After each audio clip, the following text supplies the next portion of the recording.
Okay, let's get into this. For today's deep dive, we're doing something a little different. Right. We're looking at just one source. But it's incredibly rich. It's a narrative, a first person account from a safari guide in Jim Court National Park. And that's what's so cool about it. The subject is, tracking a tiger. But the philosophy underneath it all, that's the real prize here. Exactly. Our mission today is to pull out that core idea. How do you find the one signal that matters in a sea of noise? Right. It's a lesson in observation, really. Yeah. But the stakes are just, a little higher than in the boardroom. A little bit, yeah. And the scene, it just pulls you right in. The source says it's 5 a.m., it's freezing cold, and the whole place is covered in what the guide calls a koriki chadar. A blanket of mist. I love that phrase. Me too. It immediately tells you that you can't just rely on your eyes. Not at all. It sets this atmosphere. It's quiet, it's mysterious, and you feel that thrill, that potential. It's not just a drive, it's a lesson in listening.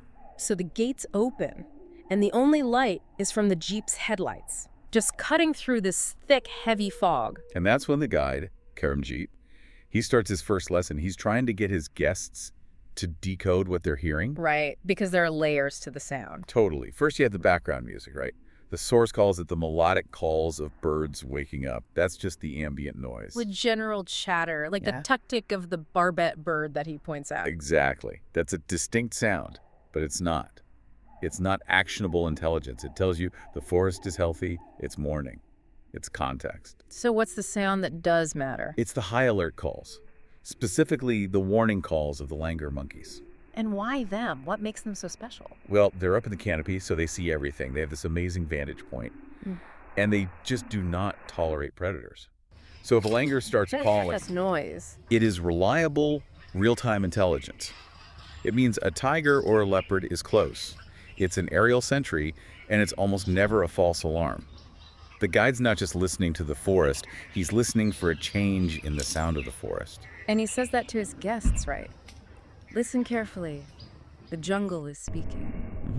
And that's the first big takeaway for you as a learner. You have to figure out what's just background chatter, the barbet, and what's the real signal, the langur call. That one data point from the edge that, changes the entire picture. Exactly, that one outlier that deserves your full attention right now. So they move deeper into the park, and this is where that test of patience really begins. That first hour. Yeah, because they start seeing things, but it's the baseline. It's normal forest life. Right, you get the non-critical data. Yeah. They spot a herd of cheetal, they spot a deer, and they're just grazing. But even there, the guide's noticing details. Like some of their ears are standing straight up. Yeah, they're relaxed, but they're not complacent. Never complacent. Then they see a sambar deer, zoom करके video बनाओ and the zoom करके source बनाओ। describes it as this powerful, imposing animal, heavy body, huge antlers. And that's important. The sambar, the nilgai, the wild boar, seeing them establishes what normal looks like. This is a healthy, unthreatened ecosystem at peace. The guests are taking pictures or excited, but you can feel the clock is ticking. It is. The source makes a point of saying about an hour has gone by. And the main objective, the tiger, is nowhere to be seen. Karamji can see it in their eyes. The frustration. A little bit of disappointment, yeah. And that's so relatable. You spend an hour digging through research, and if you haven't found your tiger, that key insight, you start to think you've wasted your time. You want to give up. You do. But this is where the guide gives them what I think is the most important piece of advice in the whole account. What does he say? He says, patience is the biggest weapon in the jungle. Savor, he calls it. But it's not just sitting around and waiting, is it? No, absolutely not. It's active persistence. It's about enduring that necessary tedium of watching the baseline so that when the anomaly finally shows up, You spot it instantly. you spot it instantly. Okay, but how does he keep that patience from just becoming aimless wandering? I mean, how do you avoid wasting that hour? That's the key. He's not relying on luck. He's using logic. After that hour of just watching, he makes a strategic move. He drives them over to a small stream, a little spring, A water source? because that's a high probability area. They Yeah, get yeah, some yeah. drink, they often hunt near water. He's playing the odds. His patience was about waiting for the right moment to make a calculated move. And that move pays off. This is where things really shift. This is where we go from listening for general clues to finding hard physical evidence. He stops the jeep, gets out, and he finds them. The pug mark. Fresh ones. Taza pug marks. And that word fresh is everything. How does he know they're fresh? I mean, couldn't they be from hours ago? Well, that's the expertise, right? That's what you're paying the guide for. Yeah. He's looking at the sharpness of the edges. Maybe there's no morning dew inside the print yet. The moisture in the soil. He knows in a split second. And the source says his heart starts beating faster. He immediately signals for total silence. Yes, because that little piece of evidence changes everything. The abstract idea a tiger might be here becomes a concrete fact.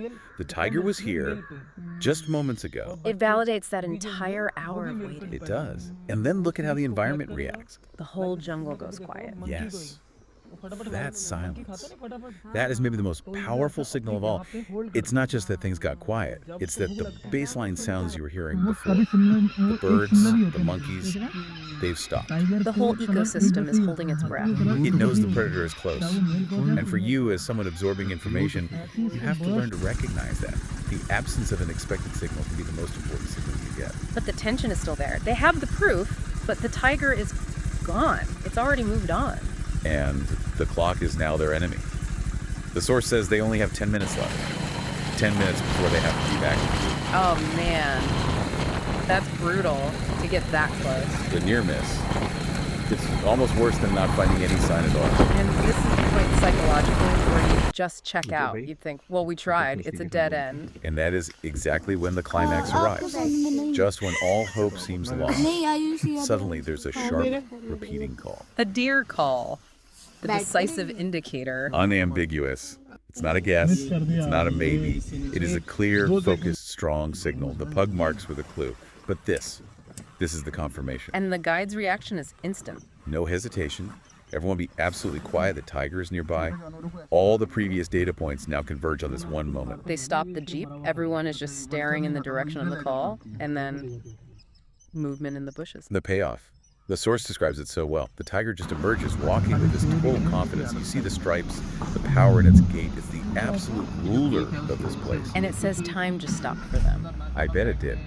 It's the convergence of everything. The quiet fog, the patient observation, the pug marks, all leading to and triggered by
खाली शेर ही है इसकी हालत सही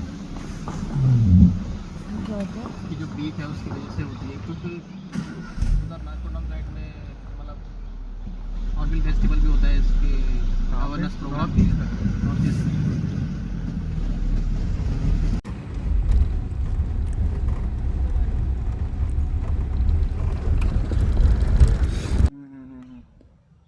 इनके labour kidney बोल के होंगी फिर उससे अच्छा ये वही स्टोरी है जो पाकिस्तानी ने क्रैक करी थी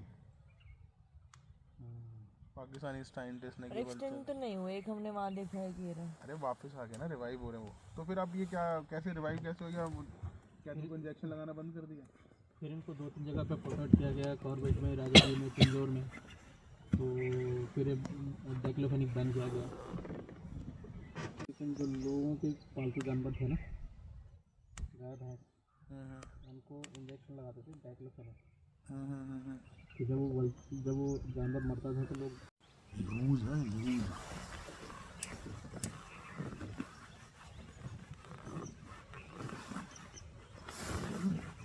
छोटे जानवरों को ऐसे उठा के ले जाए ना लेकिन ये मारता नहीं है ना ये सिर्फ मरा हुआ खाता है अच्छा ये वल्चर नहीं खाता वो ईगल है जो करती है ये को ले जाते हैं